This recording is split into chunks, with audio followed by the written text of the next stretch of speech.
Hello everyone. Today we're going to discuss why economy grows and crashes, what causes the economic recession, and how inflation affects the economy and concurrently this boom and bust cycle. Let's discuss the main points we're going to talk in this presentation. Why the economy grows and crashes. What are the forces acting behind this boom bust or credit cycle, or what we can say the inflation deflation cycle? How inflation affects the economy and is linked to the phenomenon of economic recessions. Today in the world, unlike before 1971, we have the monetary system called the credit-based monetary system. Under this system, how is the money created? Let's have a look. Let's say a person goes to the bank to get a loan. The bank would ask for some collateral. A person can give his assets inventory as a collateral. Using that, the bank will create credit. And voila, money is created in the economy because, as the name suggests, money is credit and credit is money in this setup. Remember, in this system, money is created by the banks out of thin air. Deposits are not needed by the banks. Deposits are needed only to balance the books by the banks, not to create loans. In fact, deposits are a result of the credit created by the banks out of thin air. Now let's see how money grows and leads to concurrently the economy grows in this system. Now, the person who went to the bank and got the loan invested in his business.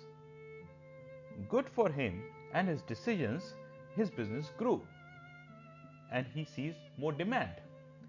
Now, with a grown-up business, he goes to the bank again and offers a bigger collateral in return for a bigger role. The banks gives him that bigger loan, and voila, more money is created in the economy. Where does inflation comes into picture? Well, the person who went to the bank and got the loan. However, this time the investment that he makes doesn't turn into good investment. Maybe because of the scenario, maybe because of its wrong decisions. The investment turns up into malinvestment. Or a person invests or speculates in real estate market using the money the bank has given him. Or worse, he can just spend it on his personal expenditure. All this malinvestment, wastage of money on his personal expenditure or real estate speculation leads to lower production of goods and services in the economy. While the money for that has already been created. So in essence, the money increase in the economy is more than the amount of goods and services, and this leads to inflation. Some points to note here is that if this phenomenon is limited to a few companies or a sector, then companies from other areas can pick up the slack and cater to the potential demand. However, if this phenomenon is more broad-based and overall in the economy, that means there is high levels of malinvestments in the economy. And this leads to inflation, which leads to wealth transfer, deflation, and an economic slowdown, as we shall see in the next few slides. Also, we shall see how the government's action affects this business cycle. Now, what happens to the credit that the person has taken from the banks? Since we have seen that his business has contracted or become malinvestment, he doesn't have the money to give to the bank. Also, let's say his investment in real estate has turned up into bad investments. Or, of course, his money spent on personal expenditure has led him nowhere. All this means that he has no money or very little money to give back to the bank, and hence the banks have to recover their loan from somewhere.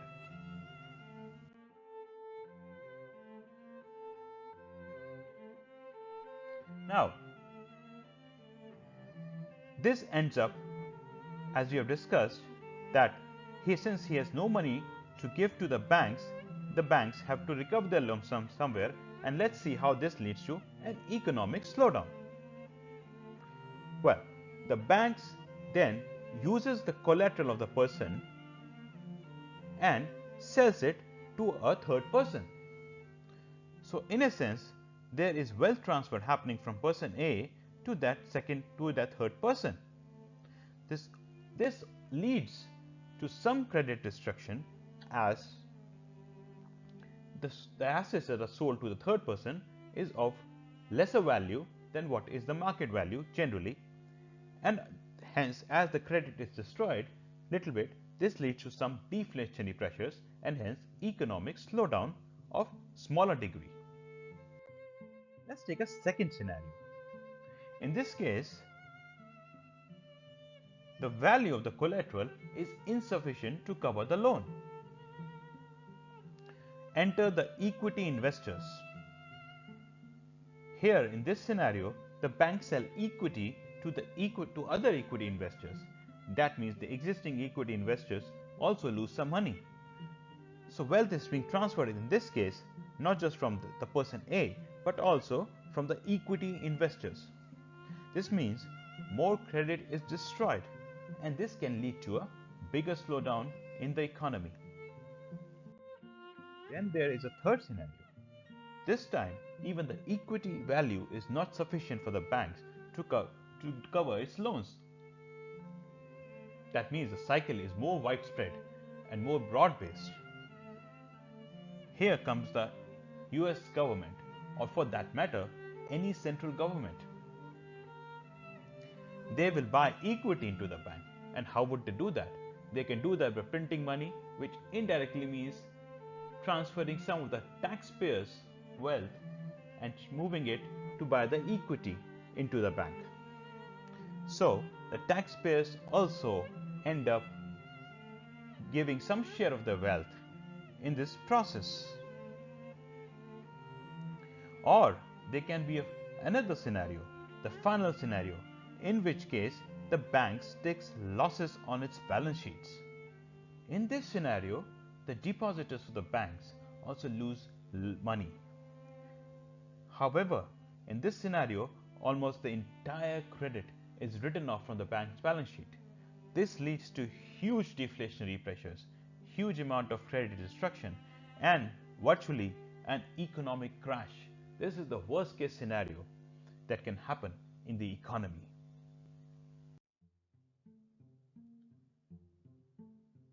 Apart from these scenarios, which can lead to destruction of credit and money in the economy, thus leading to economic slowdown of varying degree, there can be another scenario in which case a person who had earlier taken the loan from the bank and invested it in his business and made some money goes to the bank and returns the loan. And that's it. The bank, since the loan has been returned, the banks remove the loans from its balance sheet, and the money in this case has also been destroyed. So, as I've said before, money in this case has been destroyed. However, if this scenario also is more broad-based and bigger, this can also lead to destruction of deposits, as we just saw, and hence deflationary pressures in the economy leading to economic slowdown. One can, however, also argue that since the person is giving the loan back to the banks and if this process is broad-based, that means the economy already is seeing lower demand and hence lack of new opportunities for business, and is signaling that there is an impending economic slowdown in the economy. Now, what is the role of government in disrupting these business cycles? Well, the government can interfere and misallocate resources, creating an economic slowdown. For example, the government can increase its spending, and because of that spending increase, the factors cost of the cost of the factor of productions mainly, like say for example the labor will rise, causing inflation and leading to malinvestments in the economy, if not today then in the future, concurrently leading to economic slowdowns. Also, the government may increase taxes at the wrong or inopportune moment. That means the demand in the economy would come down, leading to the investments made by other businesses which were good till now into bad investments or malinvestments, again leading to economic slowdowns. Similarly, government can sometimes take good decisions also, which can boost economic growth and hence perpetuate business cycles a little longer. You can check the presentations on modern monetary theory for details on this topic. So, in conclusion, we discussed how money or credit is created out of thin air by banks in today's monetary setup, how greater malinvestments across the economy leads to inflation first, how government's interference can lead to malinvestments because of rise in factors of production or demand destruction or demand changes, and how all this leads to the phenomenon of wealth transfer, credit destruction, and economic slowdown of varying degrees. So thank you very much for watching the presentation. Do subscribe if you like such content and comment in case you have any queries. Thank you.